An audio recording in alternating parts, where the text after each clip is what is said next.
this is an interesting picture.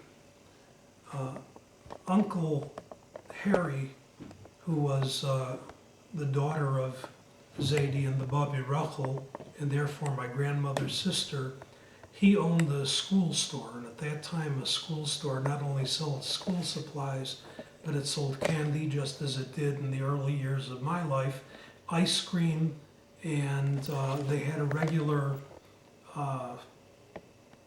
ice cream fountain.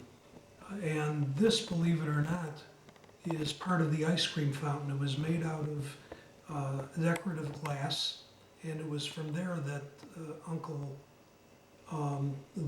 Harry would dispense the syrups for the Coca-Cola, or what they called phosphates at that time, a cherry phosphate or a chocolate phosphate or whatever. It was on the corner of Milwaukee and Hirsch and Rockwell, which was good fortune for him because it was right across the street of an elementary school. And this is Papa Shimon as where is he? As a very little boy. He looks like one of the little rascals. And he would come and help work there. This was taken in 1922. He would come and help work in the store together with Grammy Ida, and you can see Aunt Celia working there. So it was a family endeavor, and Uncle Harry actually invested his money wisely and made a lot of money by running the store. Papa says that his favorite thing to do was to dip the Eskimo pie bars. Back then, and even today, Eskimo pies did not have sticks in them. You just held them in the paper and ate them out of the paper.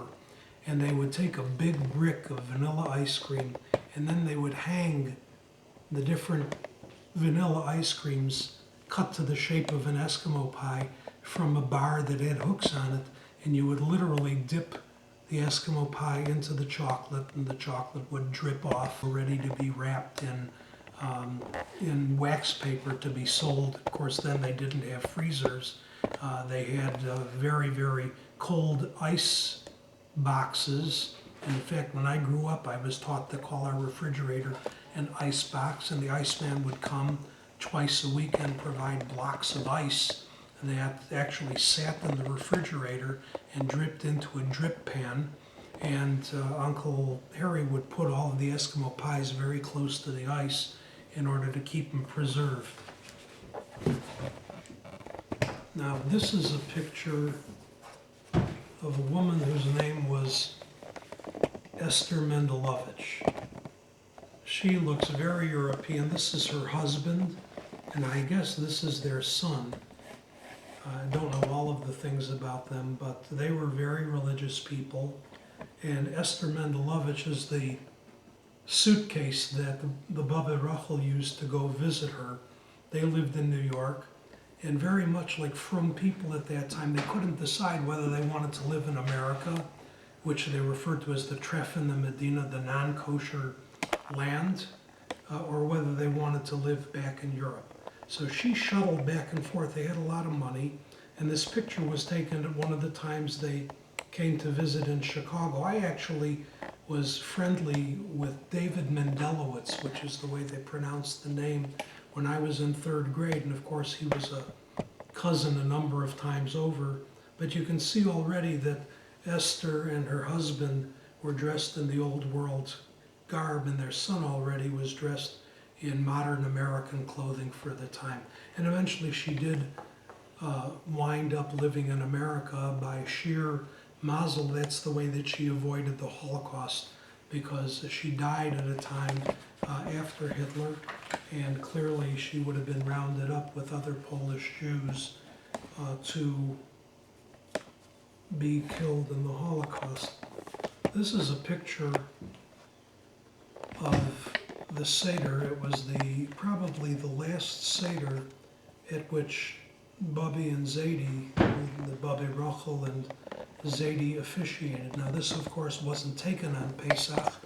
It was taken on Erev Pesach right before the Seder, because Bubby Rachel and Zaidi wouldn't allow pictures. They were frum, as you can see. She wore a shaitel, he wore the big stovepipe yarmulke and had a beard. They were religious and wouldn't let their pictures be taken at the Seder. And even though everyone had pretty much gone their own way, the Seder and Purim were times that everyone gathered together at the table of the Zayda and the Baba Rachel. So you have pictures of all of their children, all of the aunts and uncles of mine, their husbands, their wives, and them sitting there. If you can see this and by the way, the interesting thing is, here are Cousin Shirley and her brother, Cousin Martin. Cousin Shirley is the only person in this picture who is still alive. She's 78 years old. She really didn't have a great life. She was married to Martin, who is not in the picture. I'm sorry, this is Martin, who was a very talented cardiologist, and ironically, at around the age of 35, he collapsed and died of a premature heart attack. I still remember that when we got the call that Grandma was on the phone and she just screamed out his name, Martin, and she began crying terribly because we loved them. But both of them were communists. They were highly idealistic. It was the time of the McCarthy hearings, and many of their friends were hauled before them. And really, I always felt that they became communists because that was the only alternative that they saw to this ultra-conservatism that was sweeping the country at that time. And she actually got a visa to go and visit Cuba shortly after Castro came to power. But even though they were communists, they were Jewish communists. Their heads were communistic, but their hearts were always still Jewish. And they were married in a secular service, not even in a religious service.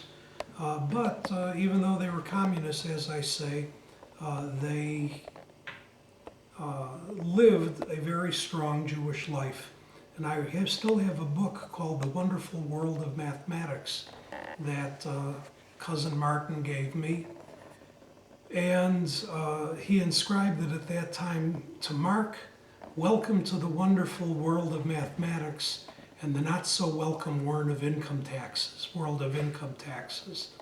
And he inscribed the date in Roman numerals because he was the one who taught me how to read and write Roman numerals. One other little detail that I don't think you can pick up here, there is the matzah cover that the Baba Rachel made for her trousseau when she got married to Zayda in 1884. And we continued to use the matzah cover. Joey knows what it looks like. It's now mounted in the kitchen of our house. In 1884, they started using it, and we continued the heritage, the legacy of using it until just last year, 2004, when, of course, the matzah cover celebrated its 120th birthday. We wish it should live till 120, and it did, and now it's on display. Can you go through and name the other people in that picture? Wow. I'm going to have to look you at it. Everyone has a story, too. This was Uncle Abe. He was never married, and the Which story... one? This one right here. Let me take my pen and point to them. This is Uncle Abe. The story was that he was gay, but no one ever talked about it. He was an unmarried uncle. He died very young. He was a very talented musician, but he died in his early 50s. And I remember him very fondly. He was a very whimsical man with a great sense of humor. And he knew how to do origami before origami was popular. And someplace, I don't think I still have it, he took a dollar bill and he turned it into a bird, and when you pulled its tail, the feathers, the wings would flap. And he gave it to me, and of course at that time, Grandma said, oh no, you can't give him $1 because $1 was a fortune, but he insisted. The next person here was Papa. And the reason that there was a glare from the glass, Papa set up the camera on a tripod and then set it on time exposure and ran so that he could be in the picture. And that kind of knocked the tripod out of place. You'll notice that most of the men were wearing hats. It was just the custom of the time not to wear yarmulkes, but to wear hats. And this is, as I mentioned, Martin, who was the husband of cousin Shirley. And this was Aunt Celia. This was my grandmother's sister, who lived a pretty long time. And she and my grandmother were very, very close. She lived in Miami Beach with her brother, Uncle Harry, who I guess isn't in the picture. Oh no, here's Uncle Harry, I'm sorry. They were never married either. They lived, brother and sister, almost as like husband and wife. It took me forever to figure out as a kid that they weren't married to each other. They kept house together, and Uncle Harry was fairly eccentric, and Aunt Celia had just a rotten sense of humor, and she and my grandmother were both not nice people. I mean, they just weren't nice. They broke every paradigm for what the Jewish grandmother was to be. And Aunt Celia and my grandmother constantly teased me, and she would come to spend 4 months at a time in Chicago during the summer. And I kind of like that because I got booted out of my bedroom. She and Celia slept there together, and I got to sleep on a rollaway bed, which we still have and which Joey has slept on in the living room. This was terrific because I could stay up later, and aside from which I hated Aunt Celia, and I didn't have to be close to her when we went to bed at night. This is Aunt Ethel. She was another daughter of the Baba Rachel and Zadie, and she was Shirley's mother. And she was kind of nice. She also died young of cancer. And I remember one of the most profound things that I said as a kid was that Grandma and Papa were talking, and Grandma said to Papa, she's going to die any time now. And of my own, at about age 8, I said, she'll die whenever God wants to take her away. And they thought that was extremely profound. Anyways, that was Aunt Ethel.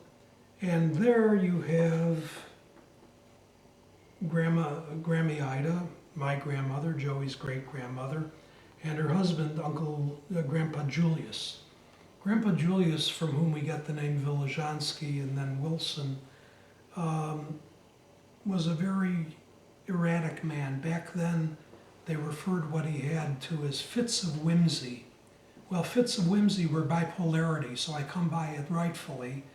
And he would be very, very garrulous and pumped up sometimes, and very sad and depressed at other times. I remember that we weren't even allowed to play near him because when he was depressed, he would lie down on the couch, and he and the cousin and I would come in to play, and he would get up and scare us.